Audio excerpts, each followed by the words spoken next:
Have you ever thought that what is Intel Core i7 12700H, what H really means? Today I'll show you everything about the one-letter code names.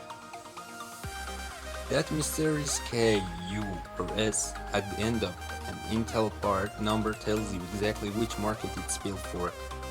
1. Overclocking. 2. Ultra-thin laptops. 3. Power-optimized desktops. 4. And more. K, meaning unlocked multiplayer.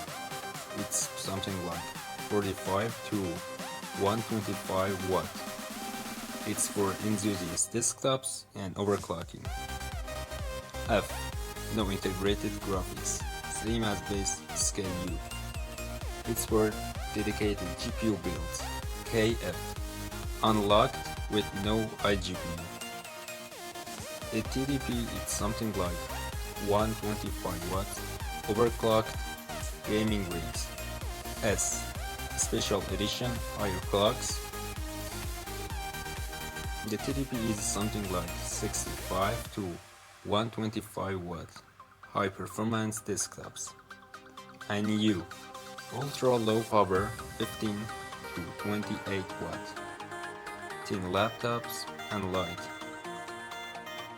Y, extreme low power, 7 to 9 watt, fanless tablets, ultra mobiles. H, high performance mobile, 3, 35 to 65 watt, it's for gaming, content creation laptops. HK, high performance mobile unlocked, it's something like 45 to 65 watts, mobile overclocking. And the last one, T, power optimized desktop, from 35 to 65 watts, a small form factor and low noise PCs. i7 12700K desktop CPU you can crank up to 5 GHz. i5 1240U 12th generation 15 watt, perfect for a 13 ultra book.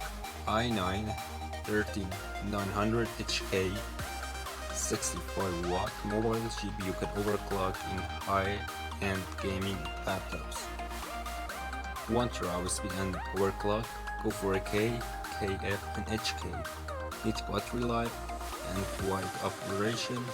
Pick U and Y.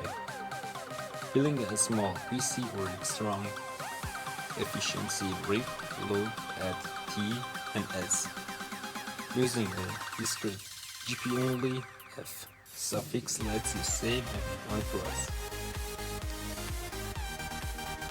Suffix, decide the chip's mission before you buy.